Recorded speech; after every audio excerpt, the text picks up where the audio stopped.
মা আমাদের শরীর গঠন করেন, আর বাবা গঠন করেন আমাদের ভবিষ্যৎ।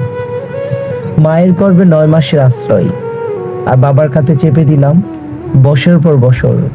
শুধু তার শ্রম, গাম, দায়িত্বের উপর ভর করে হাঁটতে শিখেছে জীবনের পথে।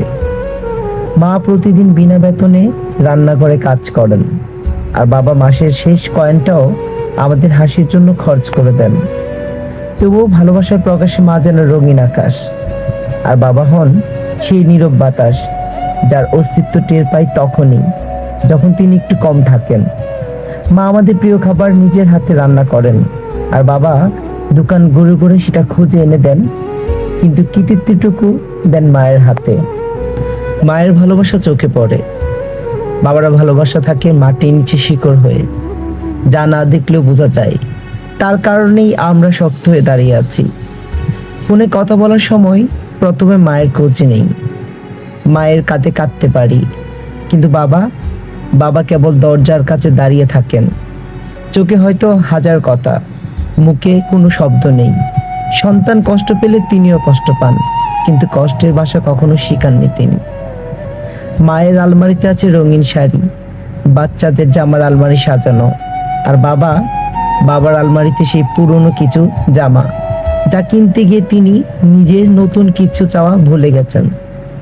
মায়ের গয়নার বাক্সে সোনা রূপা, আর বাবার আঙ্গুলে বিয়ের সময় সেই একমাত্র আংটি, কারণ তাতে জড়িয়ে আছে সব দায়িত্ব, প্রতিশ্রুতি। বাবা সকালে বের হন, রোদ বৃষ্টি ক্লান্তি অপেক্ষা করে ফিরে আসেন রাতে। শুধু সন্তানদের মুখ দেখেই প্রাণ ফিরে পান। শান্ত মুখে থাকে তৃপ্তির হাসি, কারণ পরিবারের সুখটাই তার সবচেয়ে বড় অর্জন। কখনো কেন স্বীকৃতি চান না বাবারা, চোখে জল আসলেও লুকিয়ে ফেলেন, কারণ তিনি জানেন বাবা কখনো কাঁদে না, বাবা ভেঙে পড়ে না। তিনি তো পাহাড়, মেরুদণ্ড, আশ্রয়। বয়সের ভারে একদিন তিনিও ক্লান্ত হয়ে পড়েন, তখন সন্তান ভাবে মা ঘরের সব কাজ করেন, সাহায্য করেন, কিন্তু বাবা আর কিচ্ছু করতে পারেন না। কেউ ভাবে না তিনিও তো একদিন সব করেছিলেন। বাবা যেন সেই বাতিঘর, যিনি নিজের আলোতে নয়, অন্যদের পথ দেখাতে নিজেকে পোড়ান।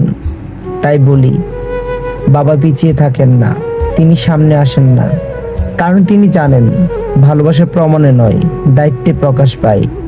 আর তিনি সেই মানুষ যিনি নীরব থেকেও পুরো সংসার টাগলে রাখেন। শ্রদ্ধা হোক বাবার প্রতি, যে নীরব থেকে সবকিছু দেন কিন্তু কিচ্ছুই চান না।